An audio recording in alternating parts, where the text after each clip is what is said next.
on the other end or on this end? It doesn't matter. Okay. You know what? Why don't we have Larita sit here? Okay. What are you doing? Sit here and I'll sit on the other end. That way I don't get in your way. Oh, you want me to sit? Well, I'll go there.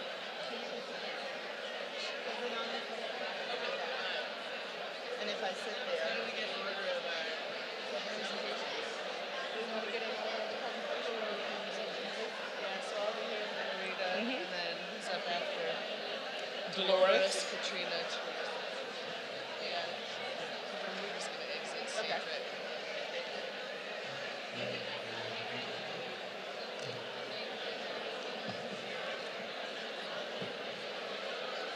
Good morning to you. I need to have your attention, please. One thing that's not written up here that I need to say, please silence your cell phones. Thank you. All right, good morning, everyone. Thank you. I'm Catherine Weathers, a member of the Women of Color Task Force Executive Team. On behalf of the members of the task force and the staff at the Center for the Education of Women, I am thrilled to welcome you to the 36th Annual Career Conference.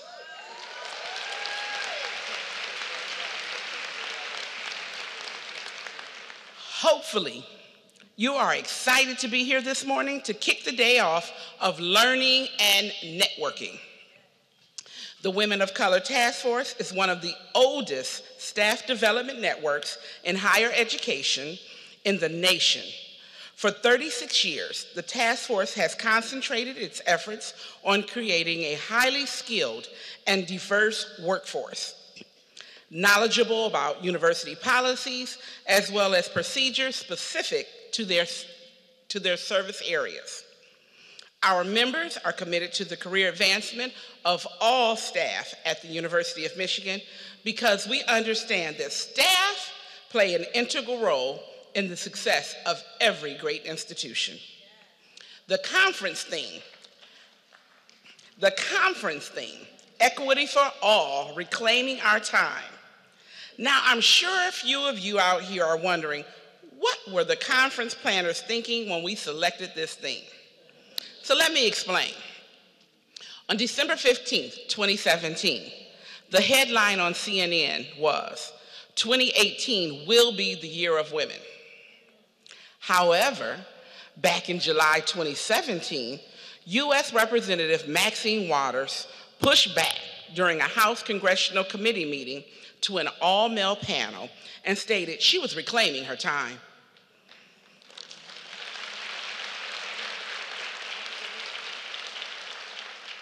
Who in here has not been spoken over, ignored, or had our time wasted by others? Representative Waters on that day reclaimed her time and was heard. As this conference celebrates women and those who support them, the conference committee thought it most appropriate for this year's theme to boldly state for everyone to know we stand behind our leadership and the charge for diversity, equity, and inclusion at the University of Michigan.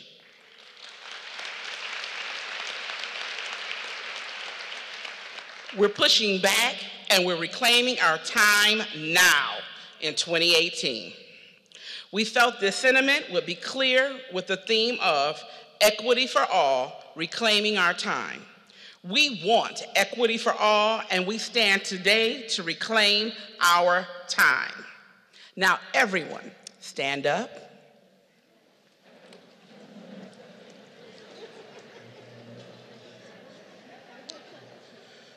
Turn to your neighbor.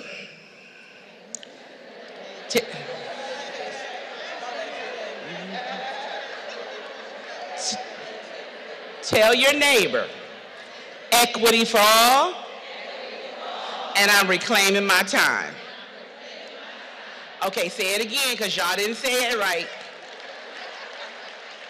Tell them, equity for all, and I'm reclaiming my time. Thank you very much. You may be seated. Now that we're all excited to hear from our conference sponsors and our dynamic speaker, Before we get started, I need to recognize our sponsors. Support for this conference was provided by the Office of the Provost, University Human Resources, LSA, the College of Literature, Science, and the Arts, the Ford School, and the Michigan Medicine Human Resources Department. It's my privilege to introduce our 2018 conference sponsors. These are the leaders who encourage and support staff development every day at the University of Michigan. I have to have a special shout out to our community and transportation sponsor, Golden Limousine, for providing the shuttle from Palmer parking structure to the Michigan League. A very special thank you to TIAA, our Platinum Plus corporate sponsor, for the 6th straight year.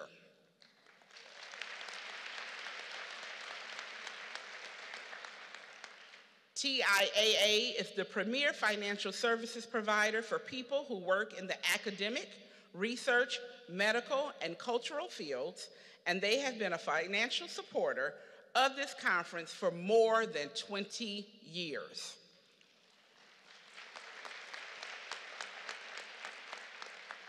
We are thrilled to have representatives from both the Midwest Regional Office and the 2 Ann Arbor offices. From the Provost's Office, which provides baseline funding for the Women of Color Task Force project, I would like to recognize the support of Dr. Sarah Blair, Vice Provost for Academic and Faculty Affairs, Dr. Robert Sellers, Vice Provost for Equity and Inclusion and the Chief Diversity Officer for the university. Dr. Sellers provided speaker support via the King Chavez Parks Visiting Professorship Fund, which is administered by his office. And at this time, I would like to invite our sponsors to the podium to bring greetings and remarks. First, we will hear from CEW Director Tiffany Mara, then Larita Thomas, Associate Vice President for Human Resources, Dolores Hunt, the new Chief Human Resources Officer for Michigan Medicine,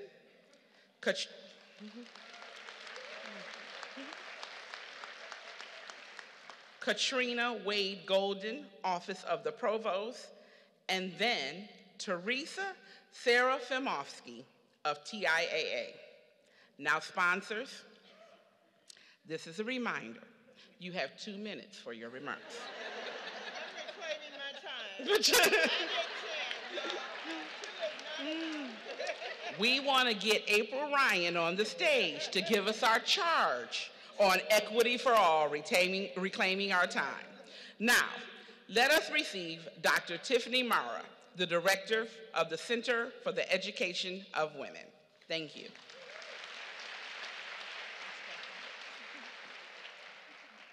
Hello, my name is Tiffany Marr, and I'm the Director of the Center for the Education of Women.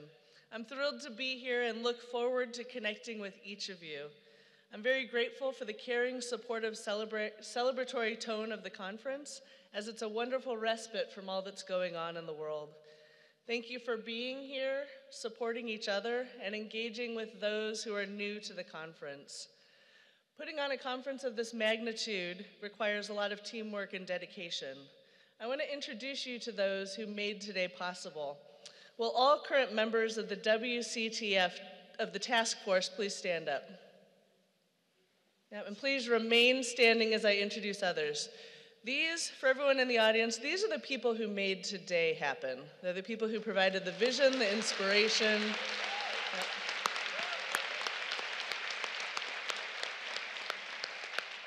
Yep, please stay standing. So, if you see these women throughout the day, introduce yourselves to them. Ask them questions about the task force. Network with them. They're all amazing, supportive individuals who want to get more people involved in the work that they're doing. Included in this group, I want to recognize all of the people who have been task force members over the past 36 years. Anyone else? 36 years in the task force? Larita, thank you. Owning up to it up here. So again, if you see these women, these are the people who laid the groundwork for today to happen and for WCTF to be the successful engine that it's become in creating diversity, equity, and inclusion events across campus. Again, please introduce yourself, make yourself known to them. It's an amazing network of people that I go to as well when I need guidance on who to ask for help. Amazing group. Thank you very much for all of your hard work.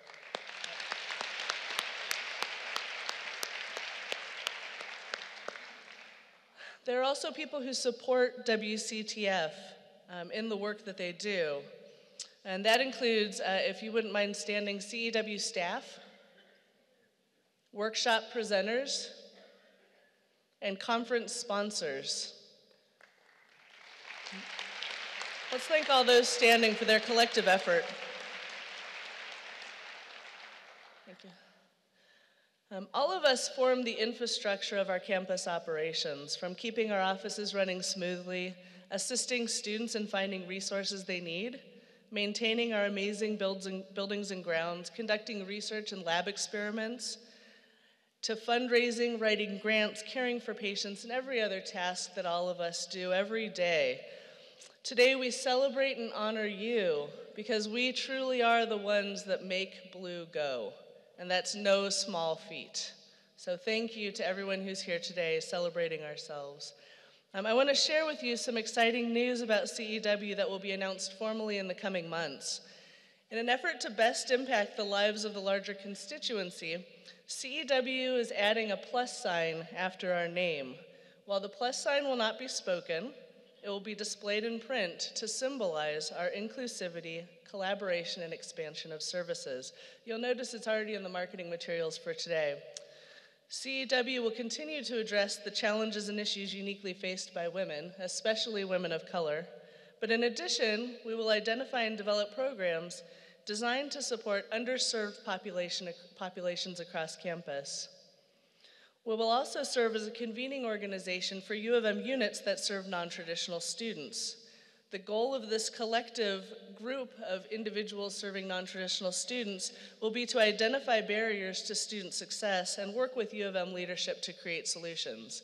It's not enough to just call out problems, but instead we must all be a part of the solution as well. So that'll be our focus. We're going to continue it to evolve in the coming months. You'll notice new programming, increased partnerships across campus, a new fresh website that's mobile friendly, and our focus is to ensure that anyone searching for belonging finds it both at CEW and at the University of Michigan. Thank you to everyone here who over the past year has provided insights into our organization to make these changes possible. Finally, I'd like to acknowledge the generosity of all of the conference sponsors that are listed on the back of the program and that Catherine mentioned. Without your support, staff development, and outreach events like this conference could not happen successfully. So please join me again to honor today's event sponsors.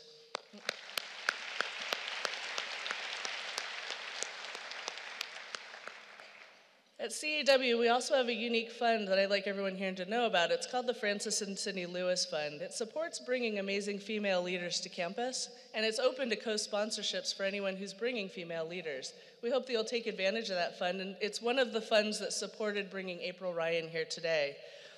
Let's see, I would also like to extend a special thank you to TIAA, sitting in the middle section there.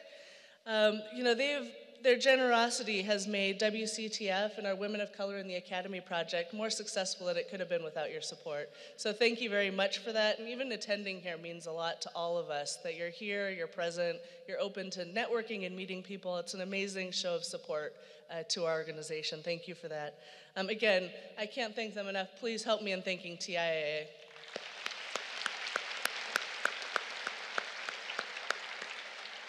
And finally, to give Loretta more time, I'd like to welcome Loretta to the stage. Thank you.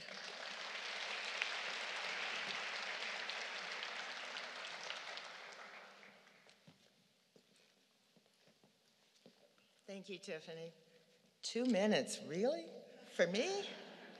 Good morning. What a wonderful morning of renewal, inspiration, just the connectedness that this day always means, especially to folks like me who have been around since the very beginning conference, to have this sense of pride in the growth and the challenge and the expansion. And from 12 of us in a conference room in the LSNA building to Hill Auditorium, it's just incredible. I am deeply indebted to the members of the Women of Color Task Force. They are all volunteers who devote their passion and their commitment to produce this outstanding conference. Please receive my personal thank you too for the dedication that you provide. Now, I was thinking about what you all expect from me, and you know that I believe conversations change the world. Very often we talk to people that we know. Today is about meeting people you don't know and creating conversations that can change the world. So everybody stand up and find at least 2 people you've never met before. Introduce yourselves and share what you hope to gain today. What do you hope to gain? People you've never met before. Two minutes in this. But it's important to do.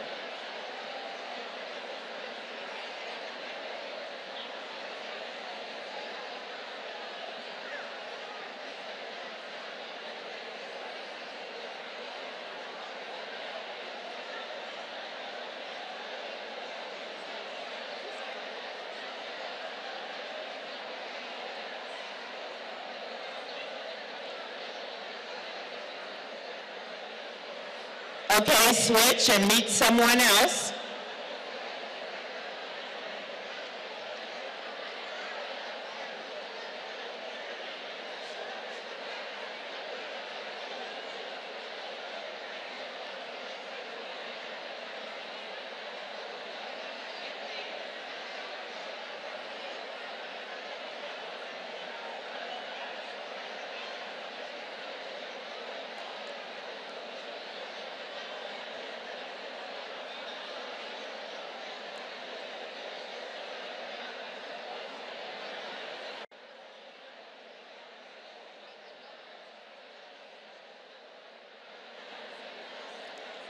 Ten, 9, 8, 7,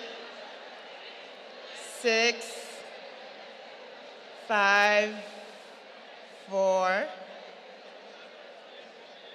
3, 2, 1.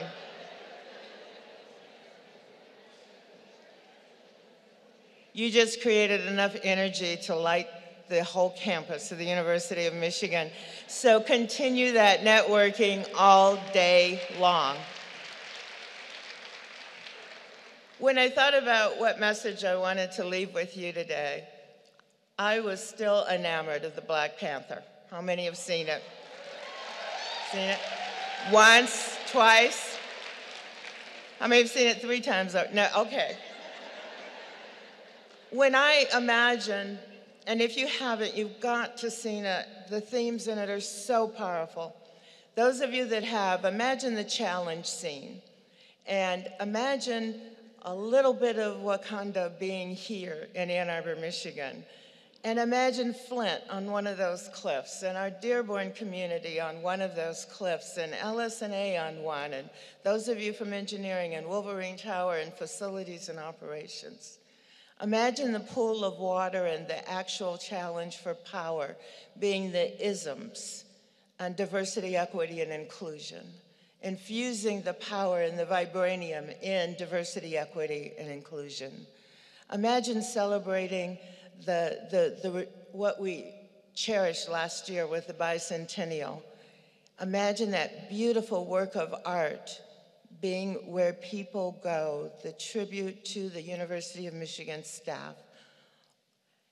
Imagine that we are, and it didn't take much creativity to do, as I thought about the roles of the women and men in Black Planet. And I thought about the mothers and the sisters and the scientists and the engineers and the nurses and the knowledge seekers and the teachers, the powerful representation of the women of Wakanda and the holding up of the integrity and the courage and the principles of the men of Wakanda. And I imagined that feeling being in Hill Auditorium in the Modern Language Building and the League, and the outcomes of that movie being a better future for our children, our sisters and brothers, and the students that come here, the patients that come here, because of who you are and what you do. And so with that, I challenge you to grow today, to engage with someone else and create our community, and carry that forward in your contribution, not only to what you do every day, for which we are enormously leaders and best because of what you do. My final thank you, in addition to all of the ones Tiffany and Catherine gave, are to a group of individuals that engage in their volunteerism to lead the staff voice of the university that over the past year has been heard in ways it's never been heard before. If you are a past or current member of Voices of the Staff, would you please stand and receive our gratitude for that, for your service.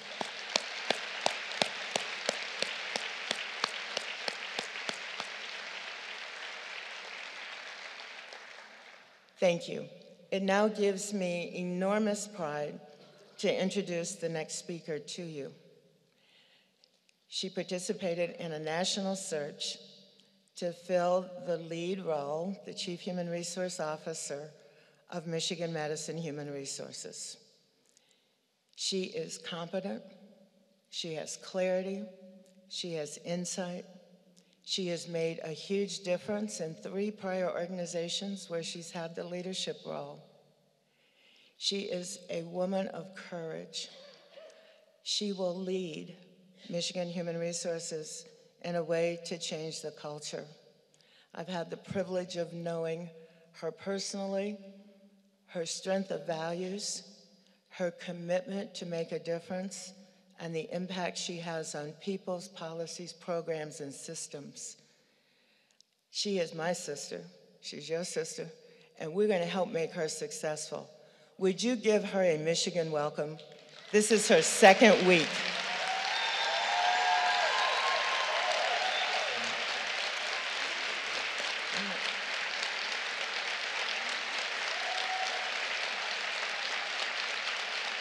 Come on.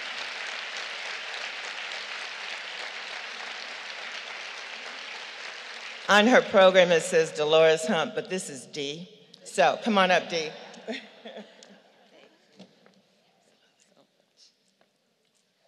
Good morning.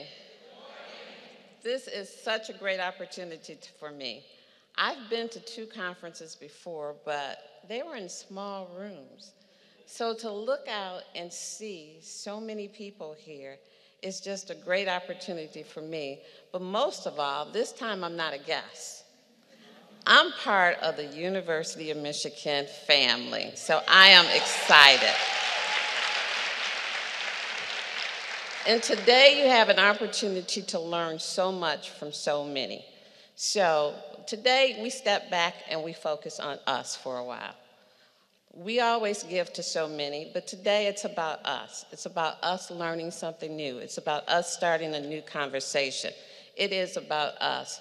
Your career matters. So taking a day out of your day, coming through the snow, is a priority to put you first. So take advantage of that.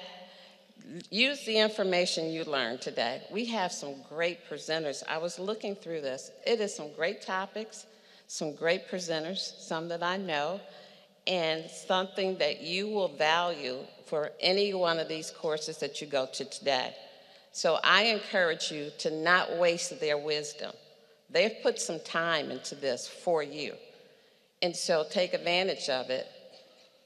Take it in, breathe, and then also invite somebody into your circle to have that different conversation, but also share the learning that you received today.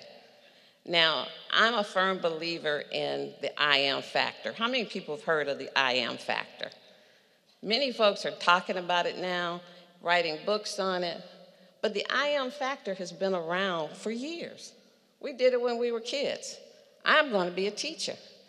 I am going to be successful. I'm going to write a book. I'm going to be the Chief Human Resources of Michigan Medicine. Just saying. But we've done that. And the teaching is that whatever follows I am in the universe follows you. So just like it happens when you say positive, I am going to be successful, success is going to follow you. Just when you say every morning when you get out of bed and your feet hit the ground, I'm going to be happy today. Happiness is going to follow you. But on the negative side, if you said, I'm just going to have a bad day today, a bad day is going to come running after you. It's actually going to chase you down. So let's think of this as the I am factor. I am here today to make today a day about me. And I am here today to learn something new. And don't keep it for yourself. Let it go to somebody else too. Start that conversation. And when I think about I am, I think of it like this. I initiate a plan. Aim for success. There's no other option. There is absolutely no other option. Failure won't come into play here. We're going to be successful. And M, make it happen. Whatever you have to do, make it happen. You made it out here today, you can make anything happen. Just trust in yourself. And then I'm going to close when I say something that I saw on a slide presentation when I was going to a development class, whether you call it career development, self-development, or personal development. We're going to learn something today. But here's what I saw. It said the 3 C's of life. You must make a choice to take a chance, or your life will never change. Have a great day today. Thank you.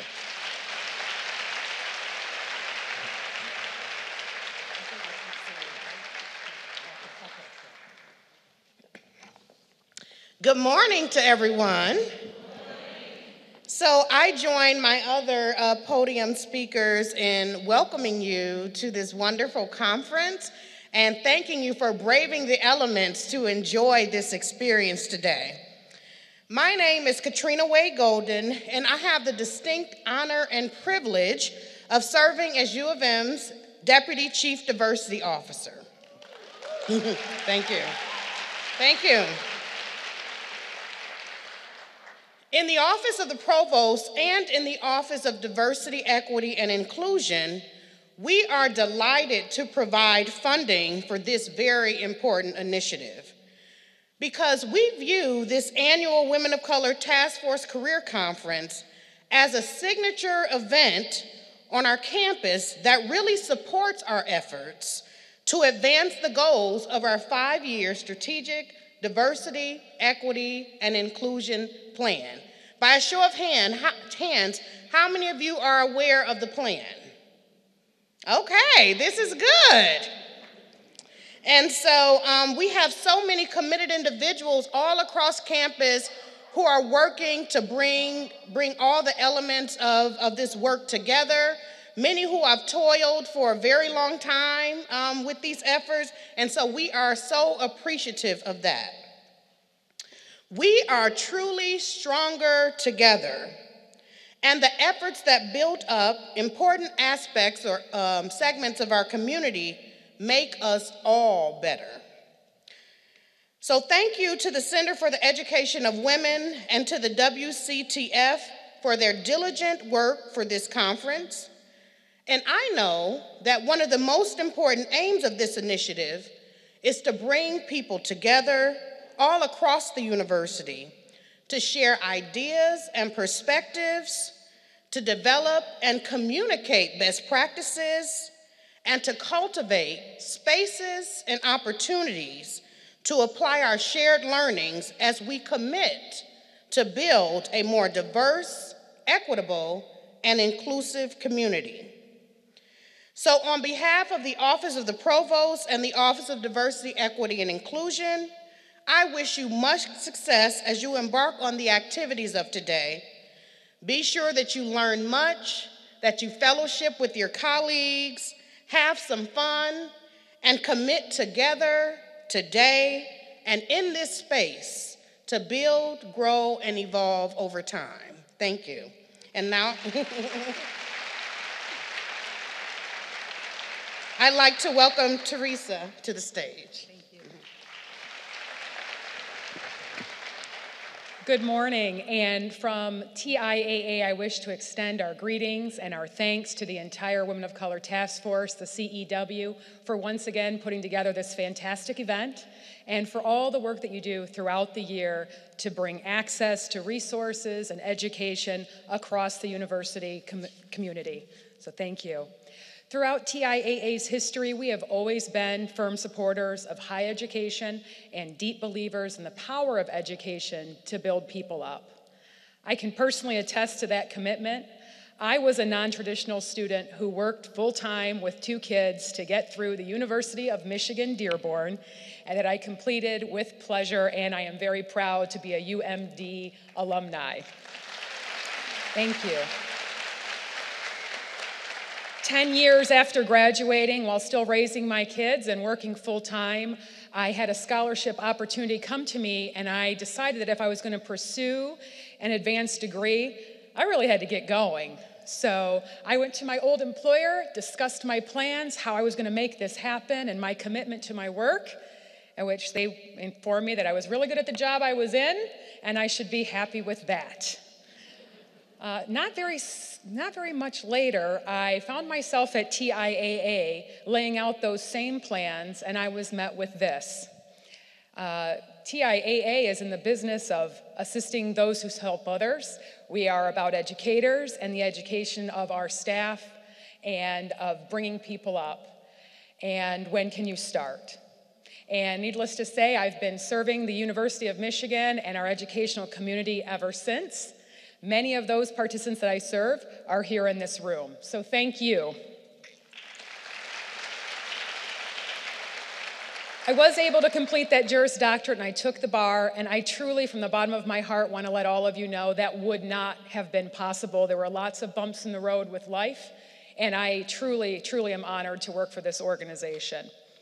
I tell you that story because I know a lot of you in this crowd have the same goals or have had some of the same experiences that I have and have taken a non-linear path in education, and sometimes there are turns in the road. Many of you have found support from the Center of Education for Women or from this task force and gotten what you need to excel personally and professionally. I also let you know that because TIAA is a company that truly walks the talk of equity, inclusion, and advancement opportunities for all. The theme of this conference, Equity for All, is a value that TIAA strongly shares with the University of Michigan. We work really hard to be a diverse and inclusive employer, and it's been recognized by a lot of organizations and publications, including for the 5th year in a row, Diversity Inc.'s Top 50 Companies. Thank you. Today, under the leadership of Roger Ferguson, we continue to set that bar high and are actively collaborating with institutions on diversity and inclusion. This year, 2018, is TIAA's 100th anniversary. Our cornerstone, thank you, is to put our client first. And I'm very proud to come to you from this stage of our very first client, the University of Michigan. They've been with us along the way, the whole way. And we really value and appreciate that they have all been, and you have all been, a part of the fabric of our organization and our mission. Our 100th year is all about highlighting the participants that are our participants. All of you out there in the community and in this room that are difference makers. This year we'll be highlighting amazing people and hosting events that celebrate the spirit of our participants. Which brings me to today's event. The commitment of the task force and the work that you will do here today can make a difference. Each and every one of you that is here can make a difference in your department, in your community, in your own career. You can make an even bigger difference in the lives of others that come to you for guidance and are looking to make a difference in their own life, who need some help up or some guidance. So on behalf of TIAA, we thank you for making us a part of this wonderful event and encourage you to take advantage of the many opportunities here today to learn, to connect, to network, and work with like-minded people who want to make a difference and are committed to equity for all. Thank you.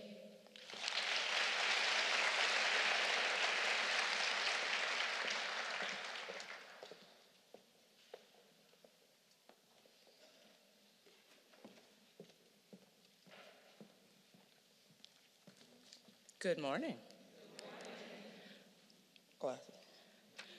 My name's Mary Jo Gray. Who's that? Hey, girl. It's my pleasure and honor to introduce to you our keynote speaker, Ms. April Ryan.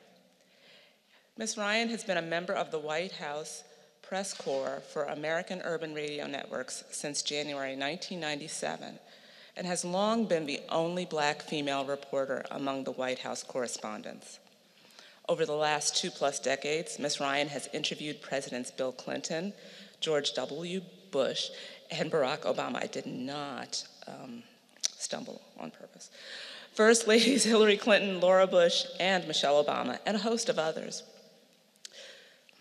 President Donald Trump is the 4th president she has covered. Ms. Ryan is known for asking political questions that no one else will, and you know that if you've watched her in action. In 2017, she joined CNN as a political analyst. In May 2017, the National Association of Black Journalists named her as the Journalist of the Year. In November of 2017, she won the She Persisted Award from the Women's Media Center, and it was presented by Gloria Steinem and Jane Fonda. Other awardees at that time included Hillary Clinton and Maria Hinojosa.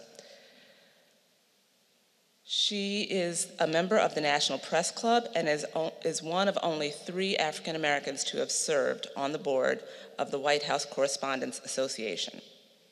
Like many of us, Ms. Ryan juggles. She is a divorced mother of 2 young children, and to get here, she juggled, as probably some of you did with this weather. So I ask you to please join me in extending a warm welcome to Ms. April Ryan.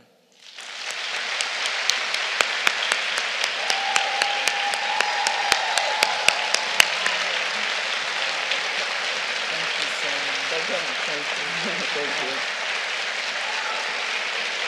Good morning. Good morning. Wow. Oh, you don't know what it took for me to get here?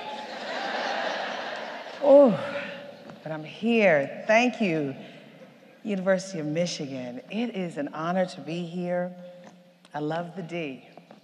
Nothing like the D. Well, I'm April Ryan. And I'm going to spend a few minutes with you, and I hope you follow along with me and understand this journey is not an easy one. And when I say this journey isn't an easy one, I'm not just talking about myself. I'm talking about all of us. You know, I heard some of the illustrious speakers before talking about different things, and the I am. I'm a firm believer in speaking into existence what you want. But I didn't speak this last year into existence, I can tell you that. It has been an interesting ride, I must say.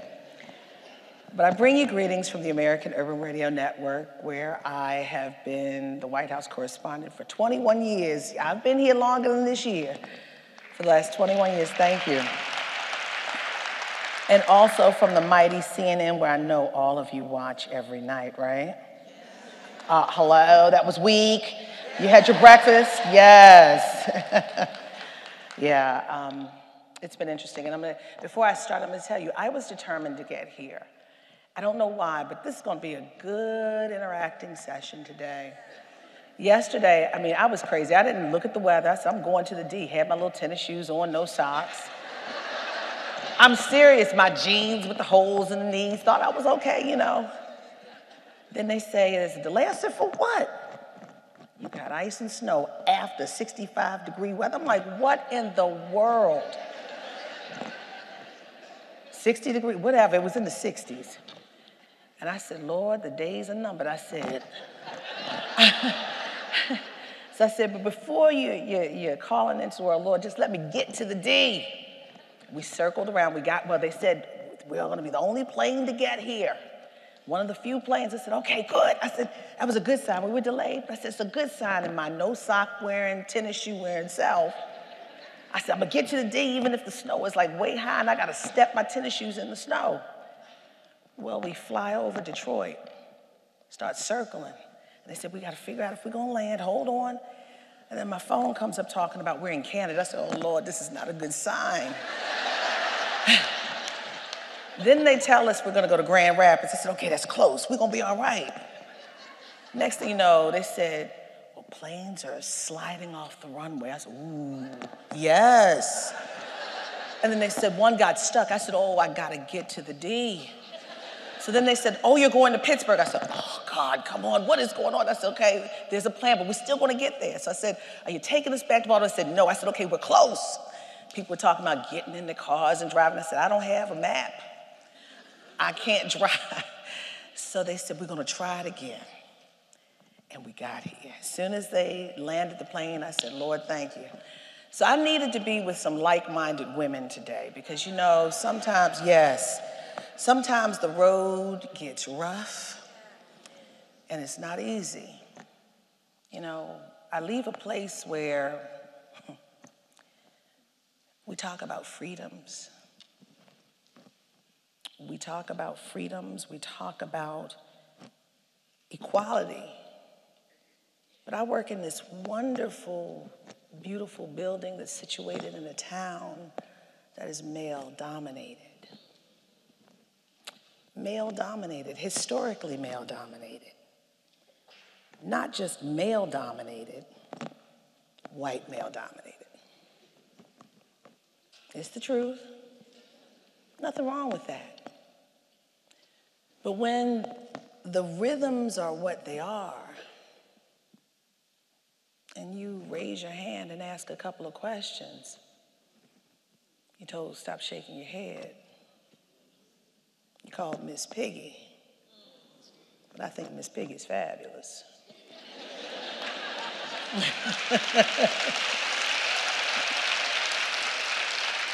And see, as we talk about workforce and we're in the workforce, you have to remember it's not what they call you, but what you answer to.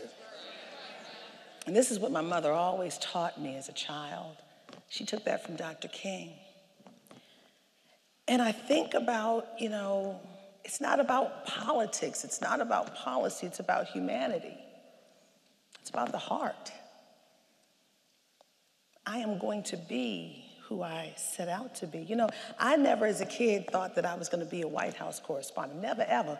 And if you hear any of my friends say that, they're lying, because I never ever thought that.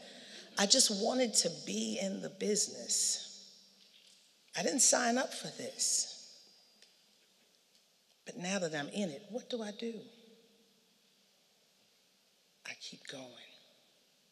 Why? Because I stand on the shoulders of too many people who didn't know there was going to be an April Ryan, but they knew that there was going to be someone along the way who was going to raise their hand and ask a question.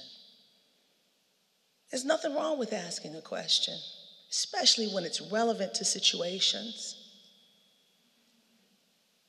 There's a freedom that this great, wonderful country offers me to raise my hand and ask a question.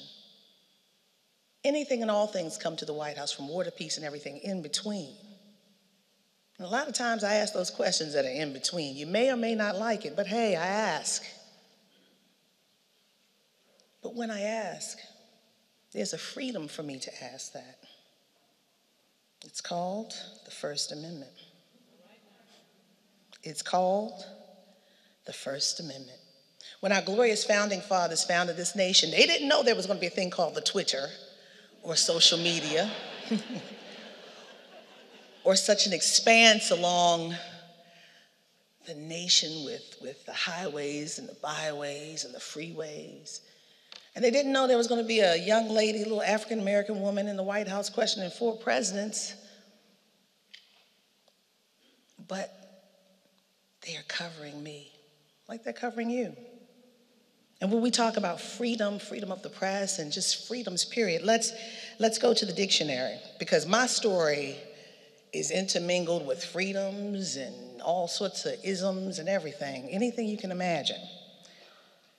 But free, adjective, not under the control or in the power of another. That's one. Two, not physically restrained, obstructed, or fixed, unimpeded. The First Amendment has given us freedoms, and we have to remember that. So when I walk into the White House every day, like you do in your job, you know what you're doing. You're freely doing it. But sometimes when you exercise those freedoms, there is pushback. Pushback. And I'm in the throes of writing another book. And the book, I am so excited about it. I am so excited about it because it details this last year. Yeah. I tell it. I mean, I really tell it. But it details everything that has been going on. But I think about the things that I've gone through. And when you go through it, sometimes you say, I'm not going to do this anymore. I'm walking away from it because it's too much. There was a time I said that. There was a time I said that. But I said I haven't done anything wrong. There's a freedom that I have. You know, and it wasn't a coincidence that all of this stuff was happening around the same time. You talk about reclaiming your time. I didn't know the day that the Sean Spicer shaking your head thing made it so into the viral atmosphere, the viral video atmosphere and the memes. And so I didn't know what was going on. All I know is I was hurt. I was hurt on my job. I was hurt. I wasn't paying attention to Twitter. I was just doing my job, asking about, of all things, Russia. And then Sean, my dear friend, who said, you know, when you talk of Russia, you'll say if the president puts Russian salad dressing on his salad, that's a story. Thought it was trite, but hey. But I was accused of shaking my head. But later that day, I started seeing women at work. I said, what in the world? They linked me with Maxine Waters. Now, I work with Maxine Waters every now and again. We're not like bosom buddies or anything. We talk every now and again. I do stories with her. But they linked me because we were two Black women at work who were chastised for either our looks or something we allegedly had done. And in my next book, I found something that's so poignant, and I said, I have to use this, and I want to share it with you. It's a study, and I want you to look it up. It's catalyst.org, the Knowledge Center. Day-to-day experiences of emotional tax among women and men of color in the workplace. This is big. The emotional tax, a challenge companies can't afford to ignore.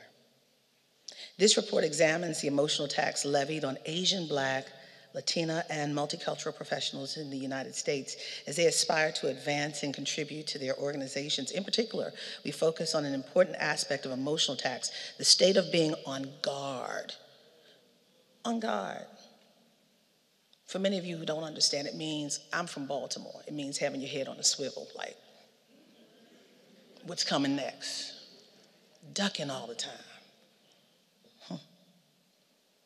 The state of being on guard, consciously preparing to deal with potential bias or discrimination, our findings show that, one, first bullet point, Asian, Black, Latino, and multicultural professionals pay an emotional tax at work when they feel they must be on guard to protect against racial and gender bias. Two, this experience was shared by nearly 60% of the women and men of color we surveyed. That's a lot of people. That's the majority. Employees who feel on guard are most likely to want to leave their employers and face challenges to their well-being. Another bullet point, a majority of those who are on guard have a strong drive to continue and contribute and succeed, suggesting that the loss of their talent would be detrimental to the organization. To retain these valuable employees, this is another bullet point, and address potential reasons for being on guard, leaders must cultivate inclusive workplaces. Isn't that something? Something we already knew, but in 2018, we still have to get a study. It amazes me. We still have to study what someone feels and what's the obvious. But I say all that to say, as I'm here in Detroit at this wonderful conference where I see women who have achieved here at the university and academia and other places, don't give up. Keep going, because they want you to walk away from your dreams. I think about my situation. It doesn't even compare. When you look at what happens on your job or what have you, I think about what really matters. This year has been nothing compared to the loss of my mother 10 years ago. This year has been nothing compared to being a sandwich generation kid, raising two kids, a 15 and a 10-year-old, 50 myself, working in a whole nother city, 2 hours away each way, having a father with dementia, trying to put him somewhere in an assisted living facility. Doesn't compare. What matters is what's in your heart and what you do. It's not about what they call you, it's what you answer to. So, and then I think about, and when I go into my workplace every day, I don't play to the camera. I could care less. I just go in. I mean, it's crazy. When you go sit down and put your lunch on the desk and get ready for the day, you think about the day. Yeah, there just so happens to be cameras around. So what?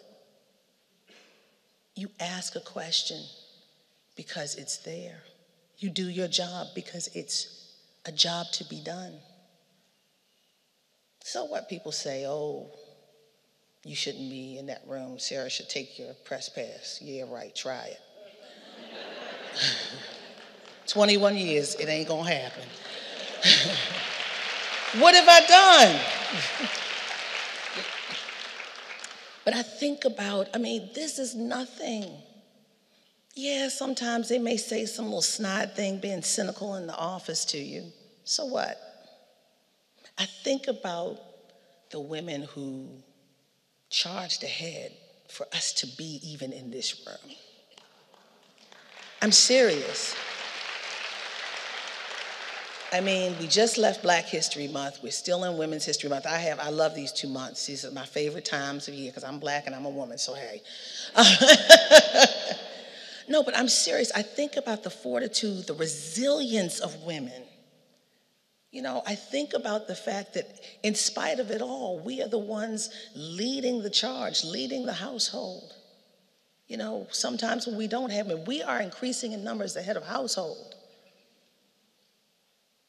We are increasing in number as the breadwinner in the home because we have to. We are strong.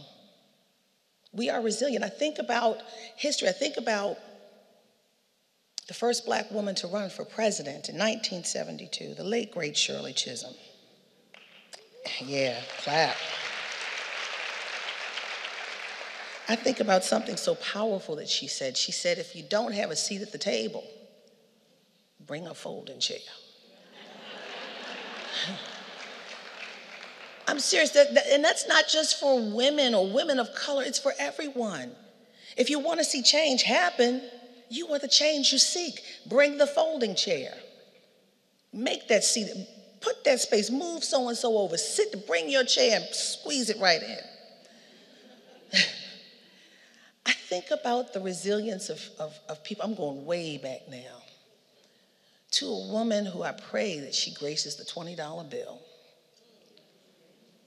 I think about the Spirit, how the Spirit says, something's not right. Even if I'm not formally educated, something's not right, but I want to see some change happen. I think about this woman who said, no, come here, so-and-so, go with me, we're going up north.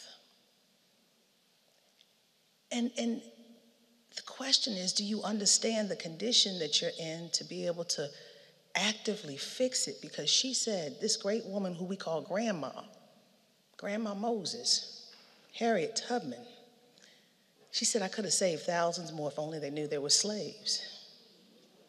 Do we know our condition? Do we know the situation? Do we know the battlefield? Do we know the field? Do we know the state of play to even be able to combat what's going on that we're trying to fix?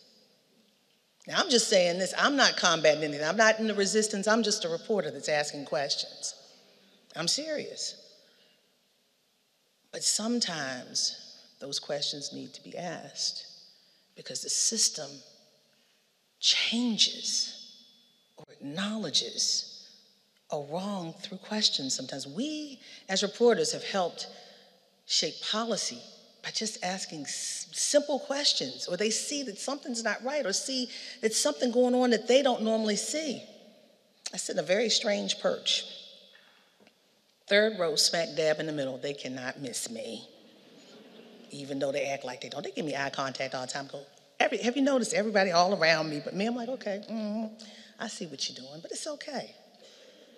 It's not what they call you, it's what you answer to. I think of our resilience as people, and I'm not saying it's me, I'm thinking of all of us. But once we see the state of play, when do we start saying, okay, this is the issue, I put it on the table.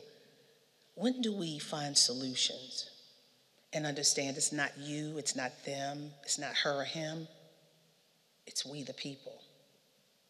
When do we start finding those solutions to start coming together? That's what I do every day.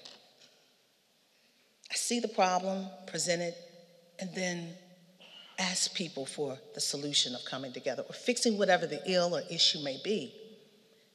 The stakes are very high right now. The stakes are high on almost every level. The stakes are high for women. I'm serious. The stakes are high for minorities. And right now, we're saying the stakes are so high for our kids. And if you don't believe, and I'm telling you this from 21 years of sitting in this, being blessed to sit in this seat and watching what's happening in America. If you believe that inaction is action, you're wrong. You're wrong. The squeaky wheel gets the oil. You know, at the very beginning of this situation in Florida, and I'm not even getting into the gun debate, but I said, people were all discounting the kids. I said, I said, they picked up something that we dropped a long time ago. That blueprint, that wonderful blueprint. They understand that galvanizing persistently and consistently gets attention. Why this moment? Why this moment? Because emotions are raw, people are raw, people are looking for change. I'm telling you from what I report. Be it change in your office, be it change in your community, be it change in your church, be it change in your nation. Excuse me. People are looking for change. And if you don't believe me, think back a couple of years ago when this young guy didn't have much political experience, but he had experience with some ears and a bop. Said, change. People wanted change. And then I think back to a few years ago, this man from New York who didn't have any political experience, but offered change. People want change everywhere. Two polar opposites, but it's saying people want change. You are the change you seek. You are the resilience that you seek. You are the solution that you seek. It's not about politics. It's not about one person. It's about we the people. Yes, we are women. Some of us are minority, but we are women together. When one hurts, the other hurts. rights. For my minority community, it's not about who's light-skinned, who's dark-skinned, who's what. We are one. Or who has a house on the hill and wearing red bottoms versus who's got the Mercedes or the hoopty. We are one. Maybe the ones with the Mercedes and the Mercedes can fund the one with the hoopty to march. If we figure out a way, seriously, if we figure out a way to come together and look at the heart, because some of this stuff is crazy, that we're dealing with. It's us versus them, and it's not we the people. That's what I report on every day. We the people, in order to form what? Come on, look now, you had your Wheaties this morning. We the people, in order to form a more perfect union. We the people. We the people. We the people. So, if I leave you with anything today, I want you to understand you're a survivor. You are persistent. You are me, I am you. We all face the same things. But when I look over the last 21 years that I've reported on, I've seen great change. But we have to remember, you can't keep pointing fingers at some one person. What can I do to change the situation? No matter where you are, whether it's the workplace, whether it's in the home, what can I do? What can I do to make it better? When I sit there every day and ask questions, trust me, I have talked to the Mary Frances Berries. I have talked to the senators. I have talked to the congressmen. I've even talked to White House staff, whether you believe it or not. I've talked to the leaders. Who are you talking to figure out your condition? Who are you talking to? We are not helpless. Each and every one of us, we are not. We are empowered, but I think we've forgotten that power. I think back to one of the greatest moments in time, and I'm going to give you an understanding of the power of women. One of the greatest, most successful campaigns that this nation has ever seen is the civil rights movement. Yeah, there were a lot of men marching, but there were a lot of women in the background supporting these men. And if it weren't for these women,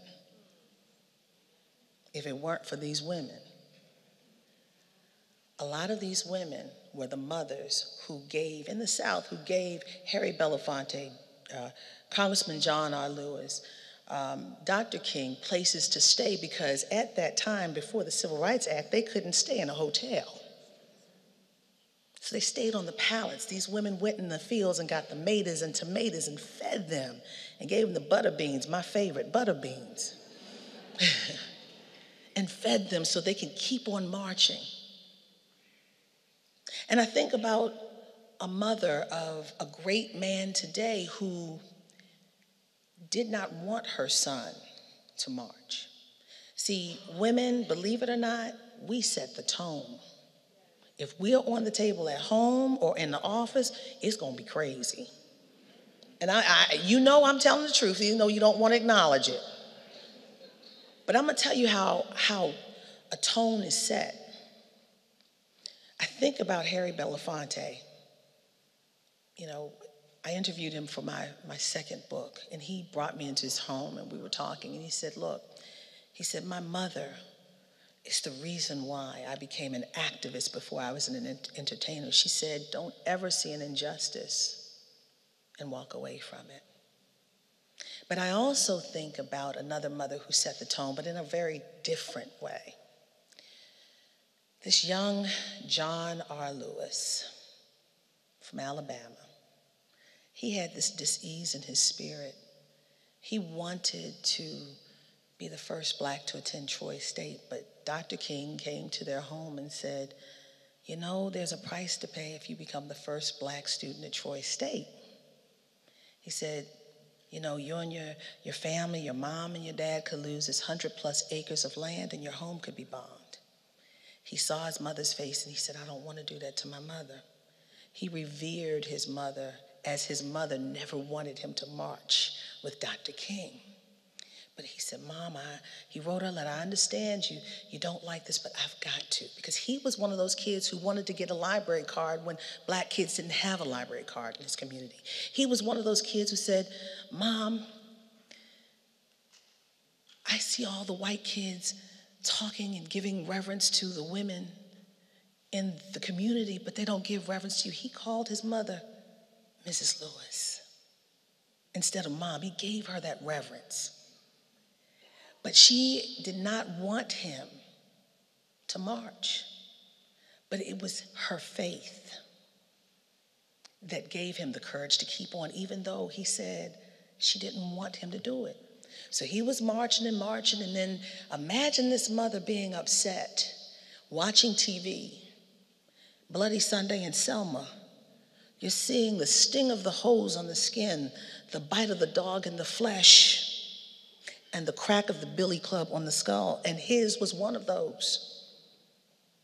Think of her not wanting this, all just for the right to vote. But he said, my mother used to stand there saying, I've never seen the righteous forsaken or his seed begging bread. So that gave him pause to keep going on. Her faith is what propelled him, even in the midst of all of that, and her not wanting him to do it. So they got the Civil Rights Act the year before, and they dared LBJ to do something about it. They went out and created the conditions, so they made it happen.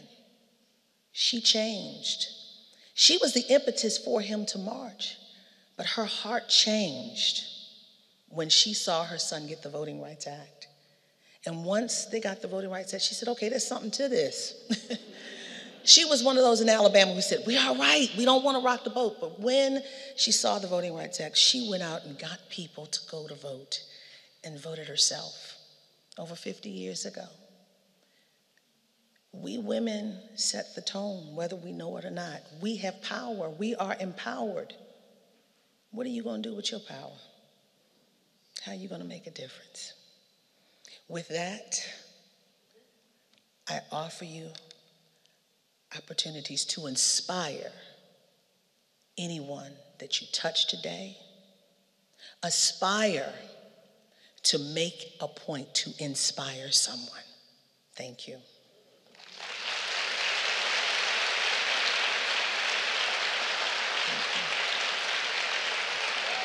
Thank you. Thank you. Thank you. Thank you. I think we're going to have a question and answer session now. And I just want to say this to you. Be kind. Be kind. Be kind. Thank you, guys. This is wonderful. So I think there are microphones in the audience. Go to the microphone and ask a question, and I will do the best I can to answer. Don't be shy. Do we have a question? I think we do. Or do we? Okay. No questions. Any comments? Go to the mic. Okay. It takes that one young voice to break the ice, and she's not young. She looks youthful.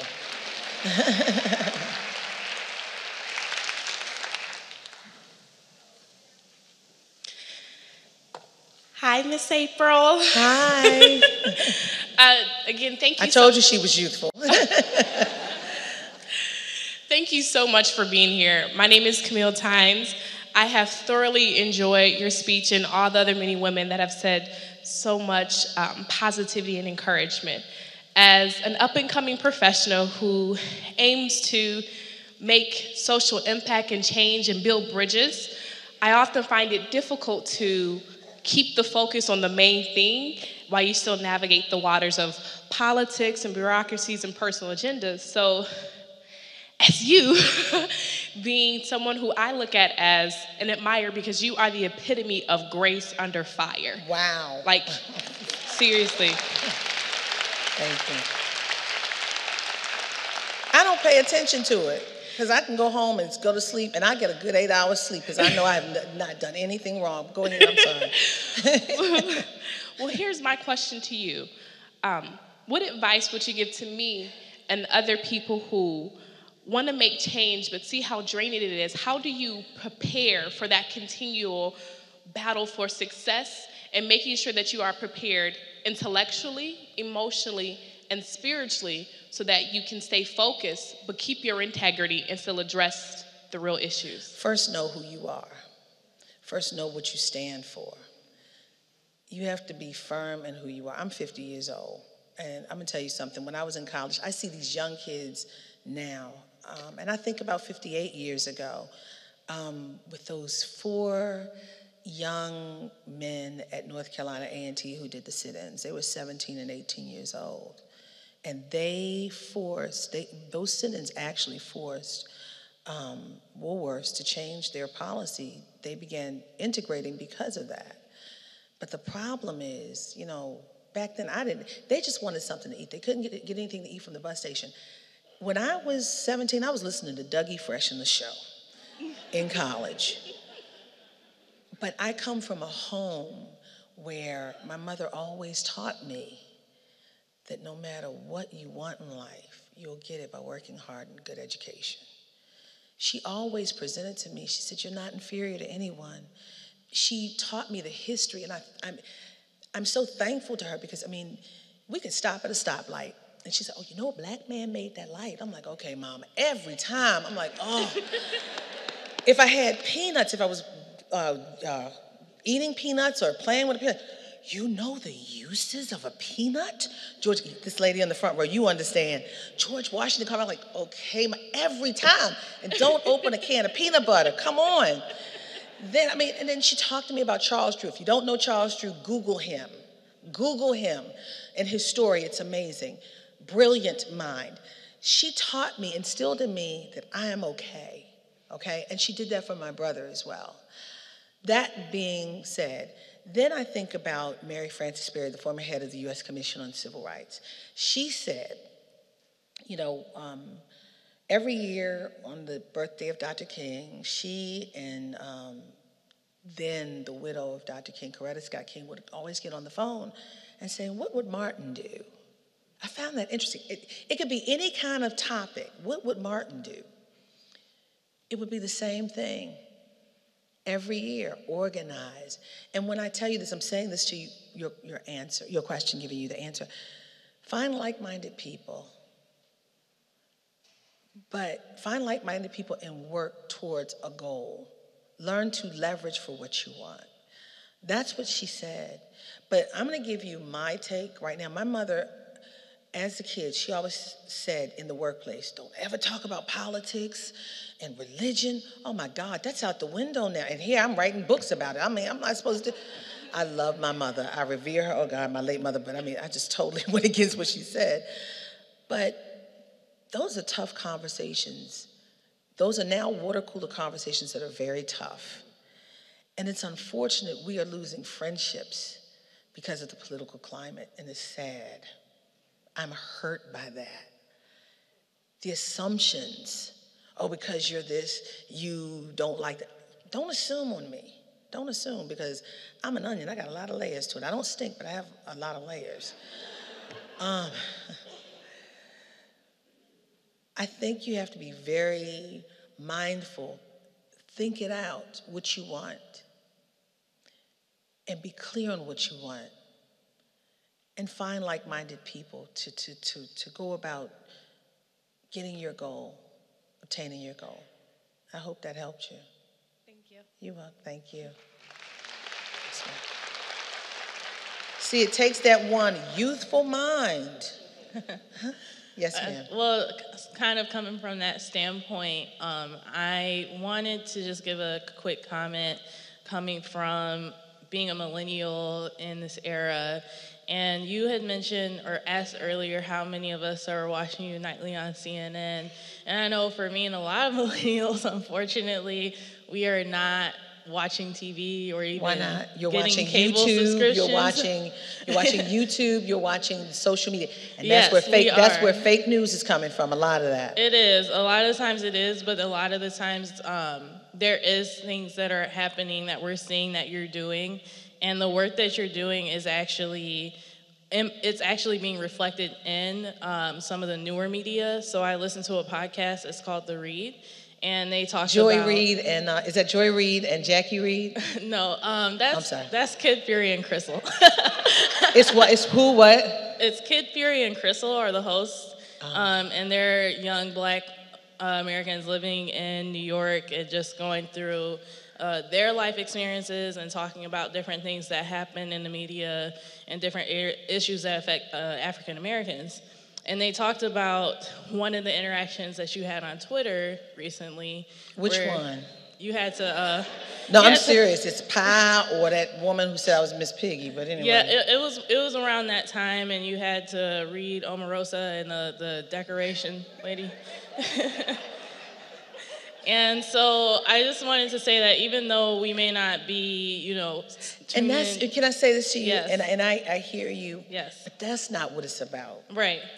I hate the fact that, and people are like, oh my God, you've got one of the best Twitter accounts. If you're going to come from, let me say something to you. The reason why Lynn Patton, and I'm going to tell you this, you don't have to go on a podcast, you're hearing it from me. Mm-hmm. Lynn Patton, the lady at HUD, I didn't know who she was. And I have been getting death threats. Yeah. I'm a divorced mother of 2 kids. It's not a joke. And someone we talked about it on reliable sources on CNN. So she decides, this official at HUD, decides to make a joke about it on the Twitter. And I'd had my breaking point. Now that's where I'm not going to play. Mm-hmm. Even if I'm here, I am a fierce mama bear with my kids, and I will drag you.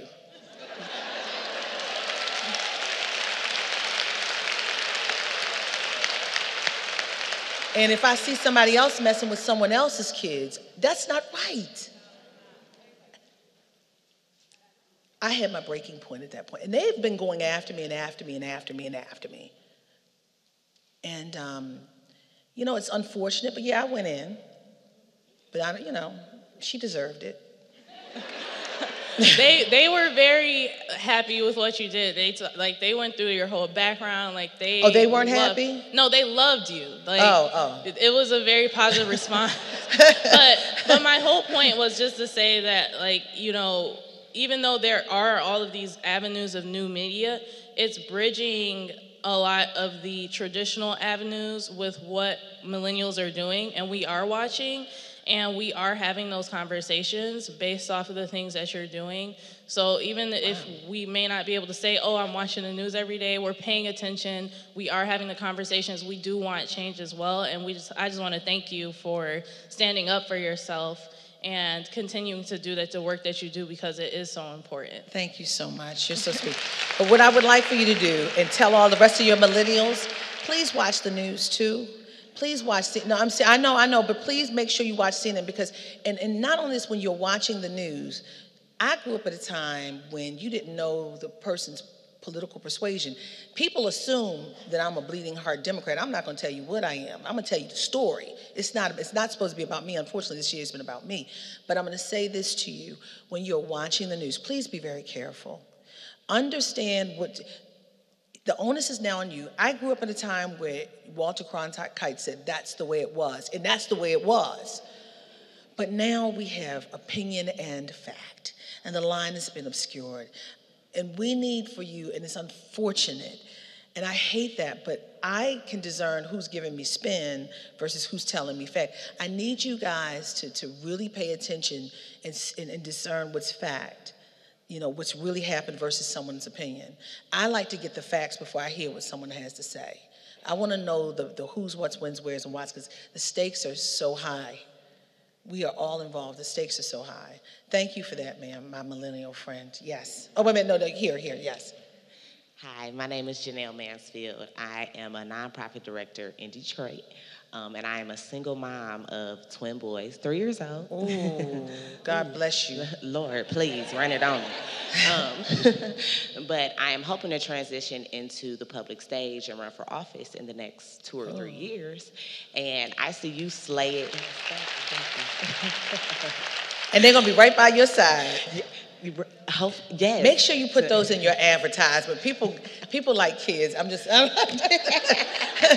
and they're super cute. So, and I see you slay it and speak truth to power and write books and do appearances, but you're also a single mother. Yeah. So my question to you is, what are tips to balance going into the public stage and doing this work? You need support. Yes. Period. And I'm embarrassed to say this. I've gone through 3 nannies in 6 months, and my aunt has come back. Oh yeah. Oh Lord. Yeah. It's not easy. They come in. Their representative comes up, and then a few weeks later they show you who they are. No. You don't let my kid out in the middle, even if it's on the school campus, without handing them off to someone in the dark. I don't play that. So, gone. My family, people who you really trust, I surround myself. I have a team. I can't do this by myself. I have an agent, my agent and publicist is the same person. I have I have a lot of people who support me. I have one of my girlfriends from growing up in church together is my assistant. My aunt cares for my kids. She's been really caring for my kids since they were for 15 years. She stopped. That's why I got the nannies. And I'm like, I'll pay you. I got on my knees. I said, how much? And she came back. She came back. But I really, I'm serious. This is real. I mean, we have these issues. These are, many of you, I believe you probably have stories about getting up, going to work, husband or no husband there, trying to get the kids to school, making sure they're home, making sure they're going to their activities and doing their homework. It's not easy. And then talking to the school teacher and then making sure they go to their doctor's appointments. Come on. And then you got to work. Please. Yes. And then the men in the audience don't understand, but we do a lot. We are super women. Was Karen? No, but Karen White said, I'm saying I'm your superwoman. Amen. So, yes, own it. No, but I recommend that you get people you can trust. You're going to go into the political realm. You have to have people who are your ride or dies, who will keep your secrets in the vault forever, who will stand by you in thick and thin, tell you when you're wrong, but also love you when they're telling you you're wrong. And watch your children know that when you leave, they are in great hands. They are safe. So I encourage you. My mother is gone. My mother is gone. My mother left me. My mother died 10 years ago. So I have a big network of people I can trust. And that's a big thing. And it's not about loyalty. It's just about trust. People I know that have my well-being. And you're going to have to pay sometimes. And you're going to have to pay sometimes. But I hope that helped. Absolutely. Thank you so much. Run, sister, run.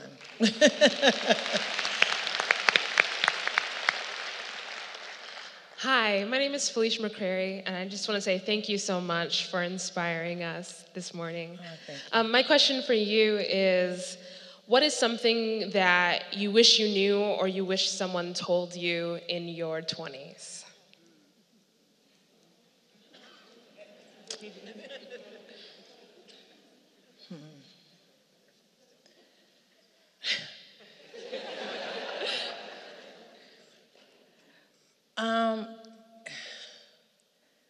Well, my mother told me when I got married, the day I got married, which made me mad, she said, everything's going to fall on you as a woman. I was like, no, it's not.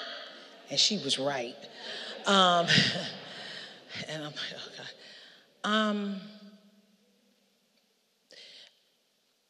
I wish someone would have told me in my 20s that I was strong enough, that I was good enough. We all go through insecurities, particularly as a kid. I didn't find myself and find out my strength until 10 years ago when my mother died. And I became the woman of the family, not just my home, but her home. I wish I would have known I was good enough and strong enough then, but it all happens in time.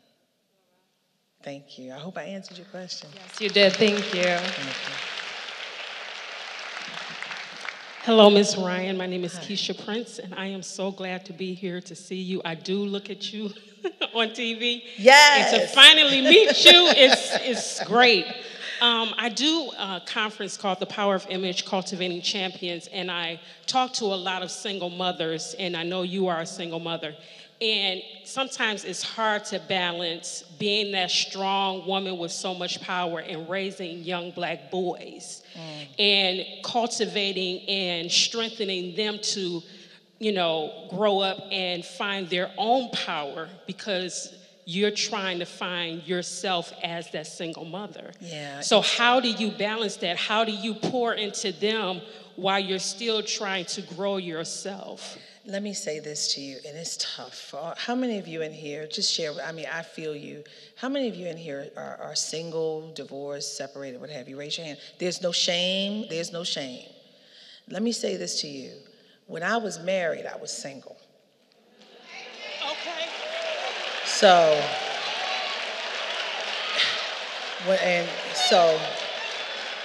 no, this is truth. No, this is truth. And I said, if I got to do this by myself, what is the point? And so I was figuring it out on the way. But again, I got support. And I understood I sacrificed. And I sacrificed. But I put positive people around my girls. My girls are now saying they want me to, I don't really date much. But they want me to, because my focus is them and work. And maybe I do, I don't know. But this is honest talk today. So, but they have positive male role models in their life. You have to be careful, not just with girl children, but with boy children. Who are around them, who's in their life. You've got to be careful, I'm telling you. So when they are around positive people, they're around positive family structures, even if it's a mother and two sons, or a mother and one child, or a husband and wife team. But they have a family structure. They know they know the importance of family, a foundation of family. They understand. I tell them, they learn right off the bat. If someone shows you who they are, believe them. Don't waste time, because that's what I did as a kid. I was trying to find the good always in people, and I still do. But when you show me, I'm like, I find the good, I see the good, but I'm like, okay, you over there and I'm over here. So I let them know, because sometimes, people don't have great intent for you. Everybody's not on your team. And, it's true. When you are in a situation where you got kids, you're getting ready to get a divorce. I left my situation when my daughter was 6 months old. Yeah. So I said, how am I going to do this? I said, but I walked out on faith. I said, God, you got me. And I put things, I said, this is what's going to happen. And my aunt came in, I paid her, and but this last year is when everything has exploded. So, I was doing stuff before, but this year has been crazy. I've had books, I used to be on another network, but this year is when everybody's like, oh, April Ryan, who is she? I've been here, you just didn't see me. But what I tell you is, make sure you have great reinforcement, but only you can figure out how you're going to walk this path, and make sure that they're sustained. Every night I go home, or I try to go home, because I don't like being away for more than one day. I go home, those kids can FaceTime. Let me tell you something, I can be in a briefing or having a press conference or in the Oval Office. My daughter's, Mommy, what you doing from school? I'm like, honey, my babies know, even on the plane yesterday, they're like, where are you? I said, I'm flying over somewhere. The plane hasn't landed.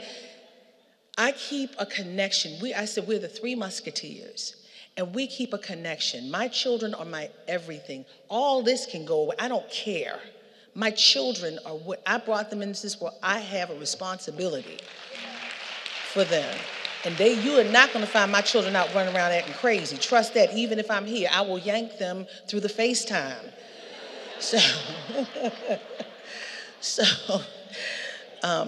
No, but you can do it. Just map out, look at what you want and what is feasible, and make it work. You can do it.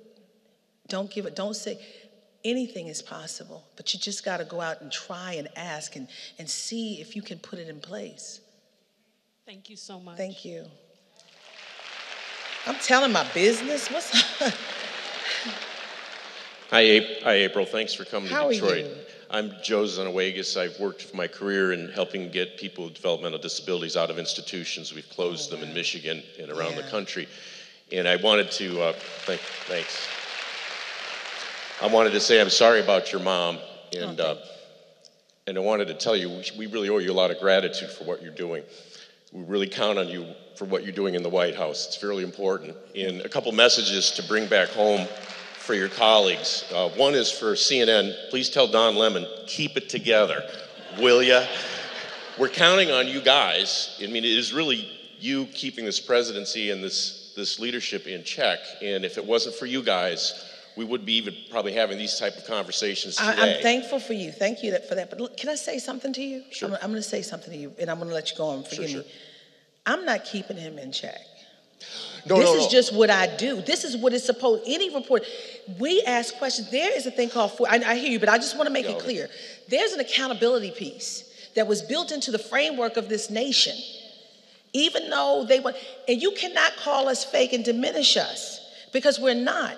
But the bottom line is, I am doing what the forefathers, the founding fathers put in place. I am not doing anything, and those who are not have a problem. We have now gotten to this thing where I'm for him or I'm not for him as a reporter. It should not be that. I question Barack Obama, I question George W. Bush, and I question Bill Clinton the same way. The only thing that's different, the only question that I never asked any other president, and you should never have to ask a sitting U.S. president this, and it's a sad day when you do, are you a racist? Oh. No, I'm serious. But think about it, there was a buildup to that. You have to ask that question. There was a buildup, S-hole. And then you're hearing the other stuff going on. Charlottesville, there's so many other things going on. And you have to ask. And he said he wasn't a couple of days later. But I never said he was. And that's what I mean by keeping it together. You guys aren't letting them wear you down. And I see it on CNN and MSNBC. I see the efforts to wear you down, to lie to you, to dismiss your challenges, to look around you, like you said in the correspondence in the briefing room. They've done all they can to me. What more you can guys they are do to doing me? it. You're keeping it together, and we're out here support you. You know, fighting for our knowledge, for what's going on, and helping us make good choices. And please let them know that all of us in Michigan don't eat red meat. We're not a bunch of walking dead. We're not a scary population. And we're a lot of Democrats out here, but I think characterize us. So it's not always what you see on TV in Trump land, so to speak. But we appreciate what you're doing. And he loves Michigan. You guys gave him Michigan. No! Wait a minute, oh my God. It was the Russians. The Russians gave him Michigan. Comrade Trump, the Russians gave Comrade Trump Michigan. You liked me until I said that, Lord. So I just want to close because I'm taking up too much of your time, but I like you. Is that I'm encouraged by you, and as this one homeless guy sleeping on the streets in London said, I'm going to leave you with this thought as I was staggering by, running through the streets of London, and this guy who was clearly struggling, and he looked up and he said, you just keep on going, kid. Oh, thank you. Thank you. You are wonderful. But when they suppress the press, it's not about us. When they call us fake and stuff, they're trying to discredit us. It's about you. It means you don't get the information that you're supposed to get. So be mindful. It's not about us. And I'm going to say this to the gentleman. They have done, I'm not scared of anyone. They have done all they can. What more are they going to do to me? I mean, they've tried to embarrass me, calling me names. Actually, when I was in college, I used to call myself Miss Piggy. I thought she was fabulous. So come with another one, because I was looking for Kermie back then. So anyway, yes. People just don't know. Yes, they say it's only one more question. So here's what I want to do. We've got 2 more people behind. I want to do a lightning round because I want to get to everyone. I thank you guys. This has been fun. You made me tell my personal business today. Come on. I don't normally do that. Yes, ma'am. Good morning, Ms. Ryan. Thank you so much for your resolve and your commitment to being in Michigan this week. I'm a two-time Michigan alum, engineering and MBA, and I'm a mom of 4, 2 natural-born sons and 2 adopted daughters. All right. And I was galvanized into action after 11/8/2016 when the Russians delivered Michigan. And I Y'all started to look. hyping Putin up like, oh I my started to gosh. look closely at the representation in our own state, and that's something we've been talking about a lot today. And came to learn that we have 1 female Democratic senator in the great state of Michigan. We have 3 Republican women. So of the 4 women in our state Senate, 3 are term limited. We have 0 Democratic moms. And with everything that's going around around gun sense, I'm very concerned. So I was galvanized into action. I'm running for the Michigan State Senate. All right. This is the year of the woman. Women are running. We're gonna see what happens. And I'm gonna watch this. I'm gonna watch for you. I'm gonna see what happens. Thank you so much.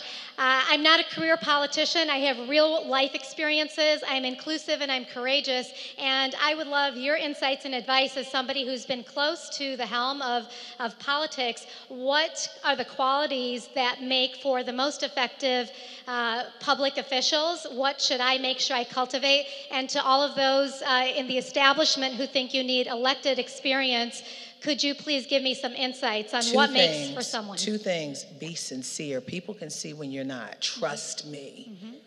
Be sincere. 2, make sure you know the issues. Because if you don't, they will eat you up. Mm-hmm. 3, everyone matters. You better touch everyone. Because, people want to feel that you're courting their vote. So I think those 3 are the top 3. But also know who you are, But I really, and you said, people want change in something different, but what we've seen, they want something different, but they also want you to know the issues. Mm-hmm. Because the stakes are so high. Know the issues like the back of your hand. You got to study.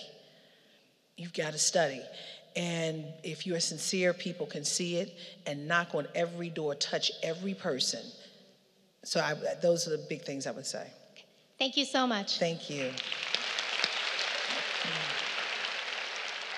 Hello, last question.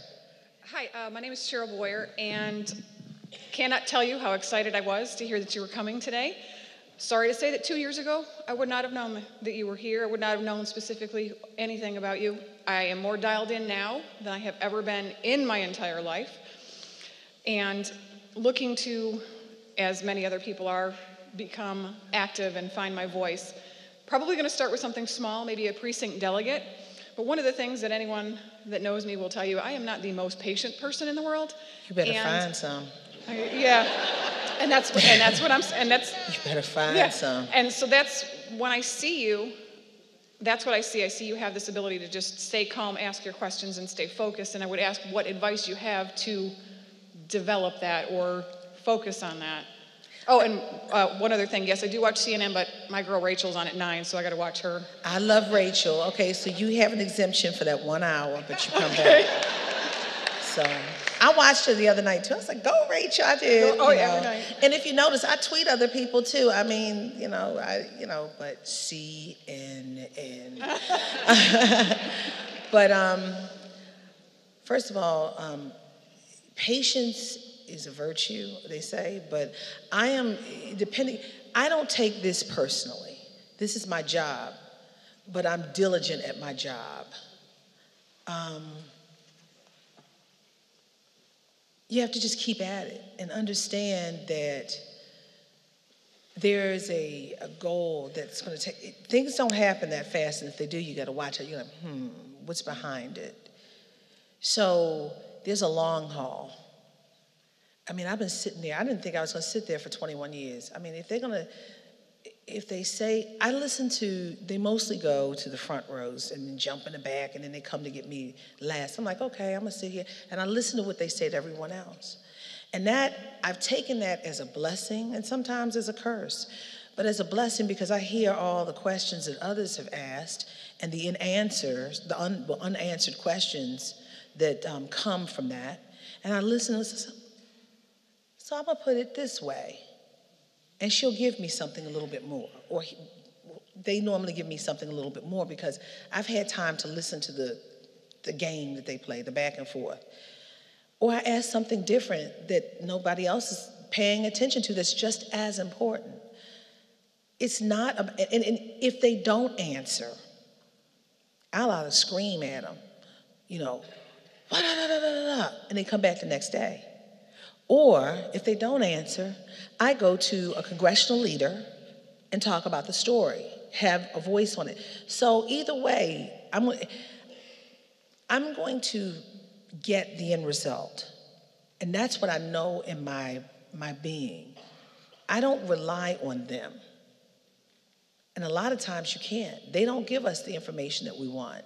It's the reason why they call us the press. We normally get it from the outside and press them for answers on the inside. That's what the press is for. So either way, I know at the end of the day, I'm going to have the ultimate result of what I want. And if not that day, it's going to be the next day. So you have to know intrinsically who you are, what the end result, and then it's going to come. It's going to come, but just be easy with it. Okay, thank you. Thank you. And with that, thank you. This was fun. This was wonderful. Thank you so much. Thank you.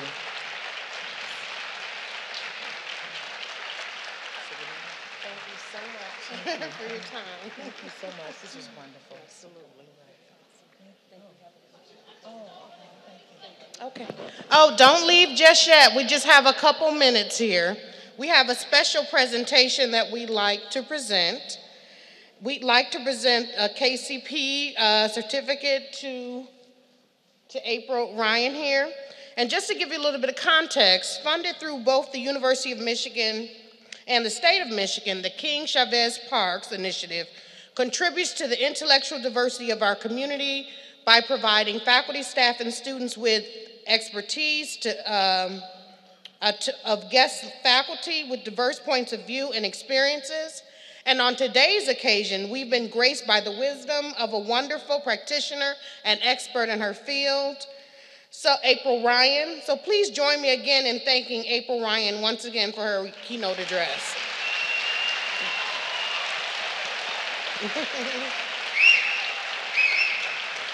Absolutely. So on behalf of the Office of the Provost and the Office of Diversity, Equity, and Inclusion, we would like to present you with this certificate. And it reads, this certifies that April D. Ryan served as a King Chavez Parks visiting professor at the University of Michigan and is hereby granted all the rights, honors, and privileges thereunto are pertaining.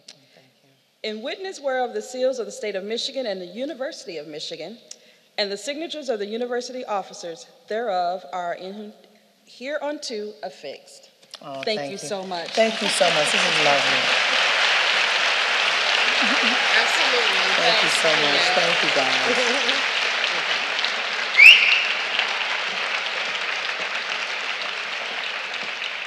So before you leave, there are some announcements. First, if you've been here before, we used to give out conference bags. This year, you got a portfolio. So inside that portfolio, you'll see a passport sheet. It looks like a little bingo card. So if you visit all the vendors, at each vendor, you'll get either a stamp or a check. And if you fill out the form, you can drop it off at the Michigan Room in the Michigan League for a raffle for next year's conference. And also the workshops are in the MLB, which is the Modern Language Building, ML, Michigan League, and North Quad. There's a networking lunch. You'll see on your badge the category that you're grouped with, and there's going to be keys on the right outside of the lunchrooms. We also this year have the guidebook app. If you download the app, you'll be able to submit photos and comments online. That's it. Enjoy your day. Thank you.